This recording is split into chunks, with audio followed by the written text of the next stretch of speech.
All right, let's just dive right in. Welcome to today's Explainer, where we are unpacking a truly incredible, real-life story about overcoming massive financial hurdles using some incredibly effective, structured strategies.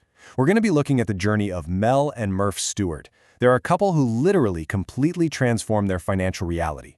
If you have ever felt like you're just drowning in bills and you can't even see the surface, you are definitely going to want to pay close attention to this, because we're breaking down exactly how they got out.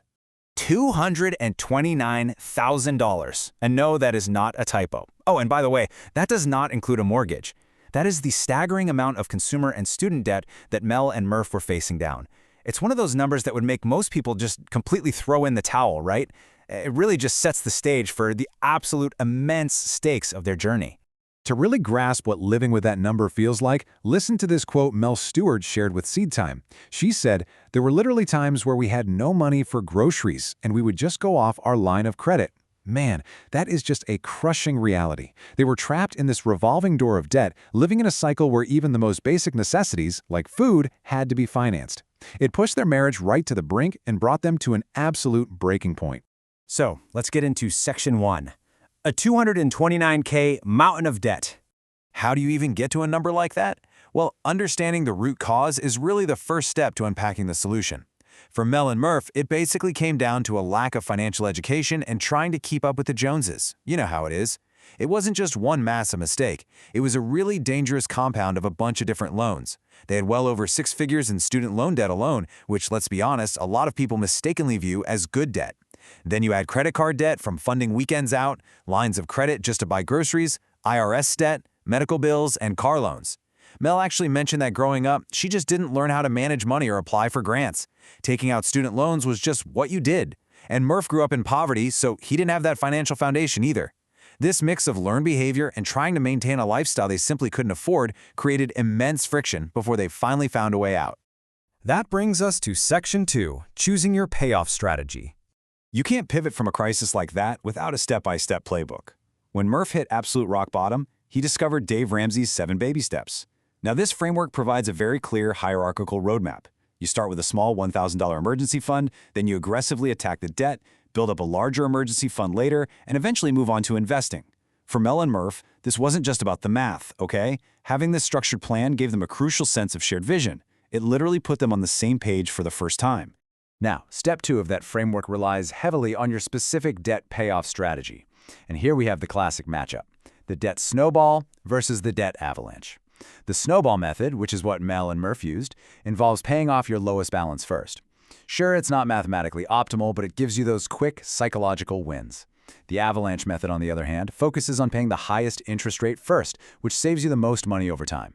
So let me ask you, which method fits your psychological profile best? Do you need that momentum-building snowball to stay hyped, or are you disciplined enough for the mathematically optimal avalanche? Moving right along to Section 3, avoiding debt consolidation traps. Okay, a quick warning here. The path to a zero balance isn't just about picking a strategy. It's full of quick fixes that can actually make things much worse. Pulling some data directly from Members First Community Credit Union, here are 6 major traps you've got to watch out for.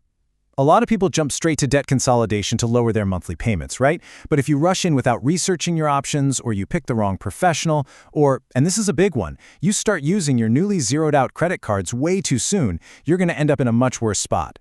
The crucial takeaway here is that debt consolidation often fails because it treats the symptom, not your underlying spending habits. Let's really zoom in on that very first trap: overlooking the root cause. Consolidating your debt without fixing your budget is literally like slapping a tiny bandage on a massive infection.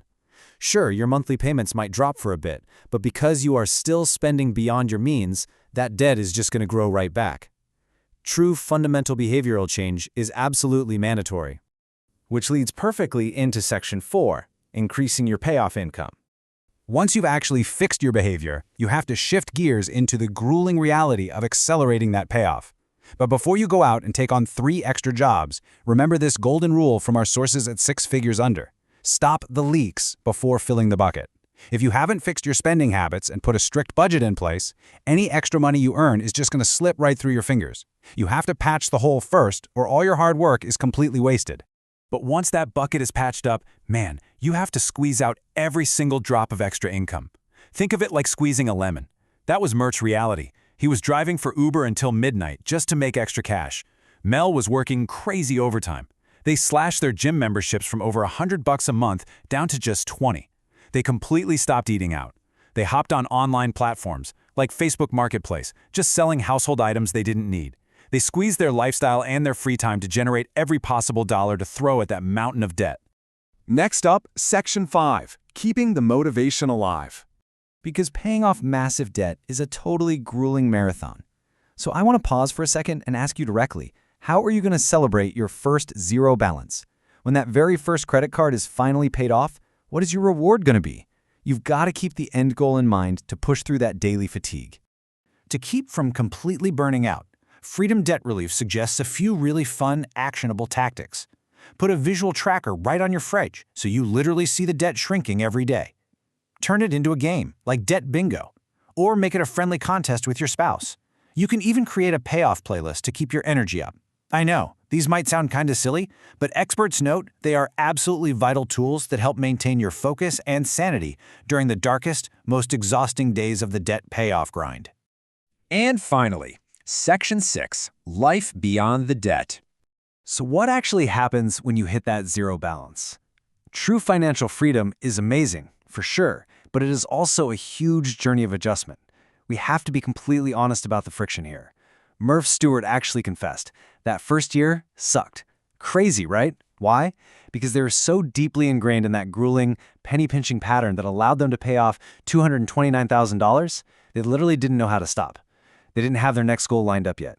It takes real time to adjust to a life without financial panic and to give yourself permission to actually enjoy your money again. But once they adjusted, the before and after contrast is just incredible. They went from relying on a line of credit just to put groceries on the table to completely cash flowing a massive celebration vacation to Cabo San Lucas. Money was no longer this giant stressor hanging over them. And you know what's really inspiring? Throughout their entire journey, even in the absolute tightest months, they never stopped tithing or giving to their sponsored child. Paying off this debt didn't just free up their budget, it massively opened up doors for even more giving and wealth building down the road. Which brings us to our final thought for today. Mel noted that her ultimate motivation, her real why, evolved from just wanting to buy nice clothes to wanting to ensure her future generations wouldn't inherit those exact same financial struggles.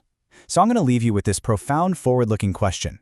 What generational curses will your debt-free life break? Think about that for a minute. Visualize your own financial freedom and start taking those baby steps today.